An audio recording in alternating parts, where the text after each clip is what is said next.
Bonjour, bienvenue sur jean-pierre-villade.com. Je vous propose une série de tutoriels comment comptabiliser les charges aussi bien lorsqu'on est sur EBP Compta OpenLine, que ce soit la version 2016, 2017, 2018, 2019, également pour EBP Compta libéral.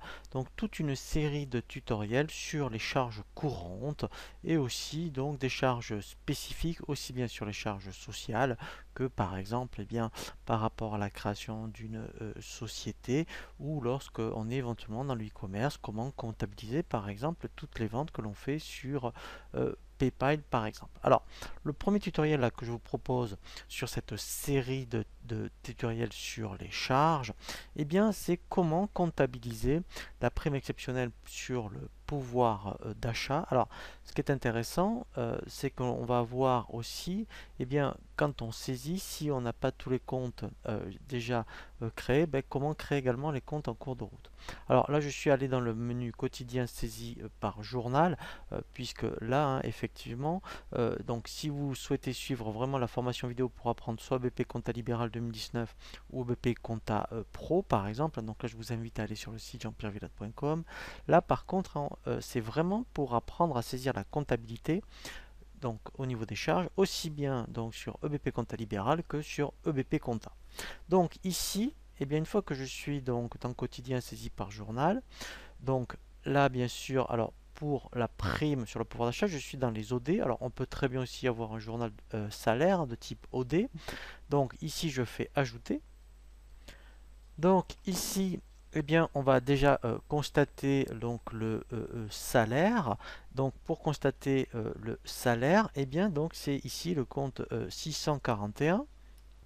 Voilà, donc ici, alors peut-être que vous avez créé par exemple vous le 641.1 par exemple, hein, voilà, mais déjà ici, eh bien, il n'y a pas de souci. Donc là, eh bien peut-être que donc sur les éléments de salaire, hein, donc là, je précise, hein, donc on n'a pas saisi les primes ou donc les autres indemnités.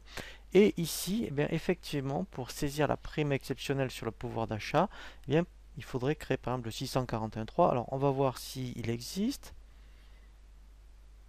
Voilà, donc comme il n'existe pas, là je fais ajouter. Ici, donc je laisse 641.3. Là, je mets prime exceptionnelle sur le pouvoir d'achat. Voilà. Donc, peut-être qu'elle est de 150 euros, par exemple. Voilà. Et ensuite, eh bien, on va constater effectivement donc le salarial. Donc, on va constater la sécurité sociale. Donc là, c'est le 431. Voilà. Donc, pour, par exemple, 100 euros. Ensuite, on va constater les organismes sociaux. Donc, tous les organismes sociaux, ce sont les 437. Donc là, en fait, alors, on va, voilà. Donc là, il n'y en a qu'un. Alors, ce que je vous conseille, c'est qu'on va les distinguer. Donc, vous en avez un pour la retraite, la prévoyance, la mutuelle, par exemple. Donc là, il faut créer autant de 437 que vous avez de caisses. Donc là, en fait, on fait ajouter. Alors, je vais en créer 3, par exemple. Voilà. Donc, je vais créer le 437.1. Voilà, ça sera donc, je vais l'appeler donc caisse de retraite. Voilà. Alors bien sûr, après si vous avez des cadres non cadres, il faut distinguer, hein. Donc un pour non cadre, par exemple les 437, 2 pour les cadres. Donc là, peut-être que ça représente 50 euros. Alors là, bien sûr, hein, je saisis un salarié, hein. Voilà. Donc après, alors moi je vais créer bien donc le 437 2 par exemple. Donc ici je vais faire ajouter. Voilà. Là, je vais créer donc la mutuelle. Voilà. Donc peut-être que ça fait 40 euros. Ensuite, eh bien, je vais créer donc ici la prévoyance. Voilà. Donc là, je fais ajouter. Donc là, je vais créer le 437.3. Voilà. Voilà. Donc là, je vais mettre pour 20 euros. Voilà. Voilà. Et ensuite, donc là, je vais constater le prélèvement à la source. Donc là, s'il n'existe pas, c'est le 44,21. Voilà, donc là il n'existe pas, je fais ajouter. Voilà, donc là je mets prélèvement à la source.